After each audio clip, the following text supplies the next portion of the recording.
Hello, everyone, and welcome to Monday Morning Must Knows. My name is Merlin Ralph, and what an exciting week. For the first time in 10 weeks, the S&P, the Nasdaq, the Russell showing negative, a declining week. In the words of the immortal Scooby-Doo, "Rut-row, Raggy." Could be some problems ahead, things slowing down. Of course, that comes into play with the big IPO expected this week of SpaceX on Friday. We'll talk about that here in just a second. Let me start things off with the boring stuff first. We'll talk about the earnings calendar, and honestly, it's so quiet. I almost decided to skip earnings today, but you know what? It's part of the routine. Let's just get it done. 213 companies reporting this week. On Monday, you've got Campbell's Soup. Let's see if the fallout from their fake meat conversation will translate to their earnings. On Tuesday, you've got Casey's General Store. On Wednesday, Oracle. So finally, a big name for the week. Of course, this is huge in the AI and data center space. And on Thursday, a twofer, Adobe and Lennar coming out with their earnings on Thursday. And that's pretty much it for the earnings calendar for the week. So really, all eyes will be on Oracle on Wednesday. Now we shift to the United States. There are some pretty interesting things happening with regards to inflation. The last couple of readings we've seen for Producer Price Index, which is PPI, and CPI, which is Consumer Price Index, have been wildly volatile. So what does it look like for the upcoming week, and what are the expectations? We'll start things off with the Consumer Price Index. As we see here on Tuesday, the CPI numbers will be coming out at 8:30 a.m. Eastern Time. You'll notice the last two spikes here. That one really tall bar was 0.9, which is a complete outlier compared to what we've seen over the past couple of years. The most recent number coming out at 0.6, which still is pretty elevated.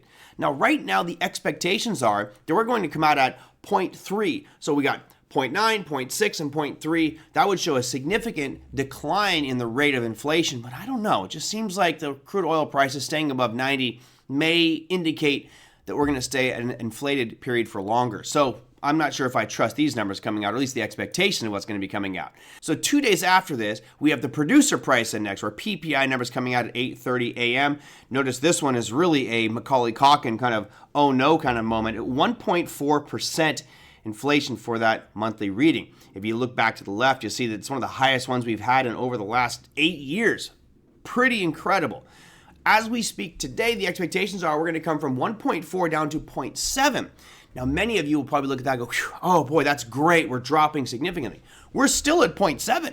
0.7, if you notice on this chart, is well above these little averages for the past 3 years. So that is not really a great sign, even if we come out at 0.7 for PPI. What does that mean? It means we have inflation in the United States. And the big discussion now is, are we going to raise rates to fight inflation? I've been saying for the past couple months, I like being on record with this stuff, that I do believe we're going to see rate increases this year, at least one, possibly even two, by the time we get to the tail end of the year, which is very, very upsetting for the current administration because they want rates to be cut.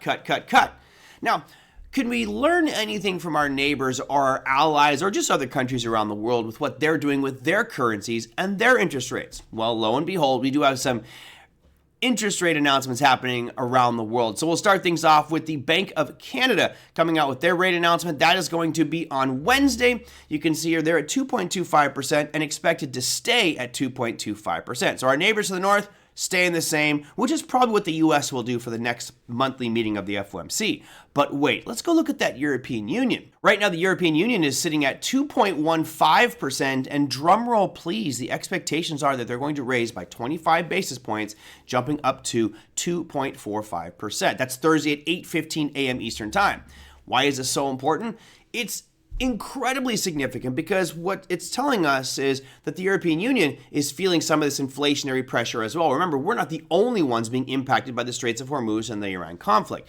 Europe certainly feeling it as well with higher energy prices, and that's translating into overall inflationary pressures, of course, with other pieces of their economy, but we won't dive into that here.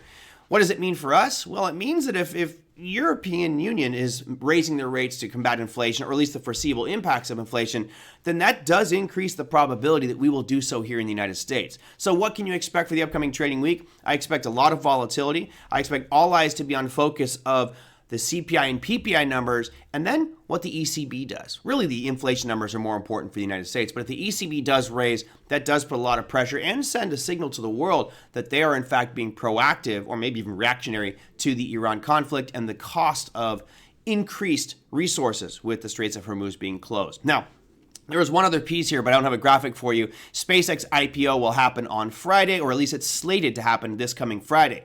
I urge you all to be extremely cautious IPOs are incredibly volatile. They are incredibly emotionally driven. And I can tell you from my own personal experience, having traded for 30 plus years, that this is the single most hyped up IPO I have ever seen in my life, particularly when you look at the valuations of what they're trying to achieve.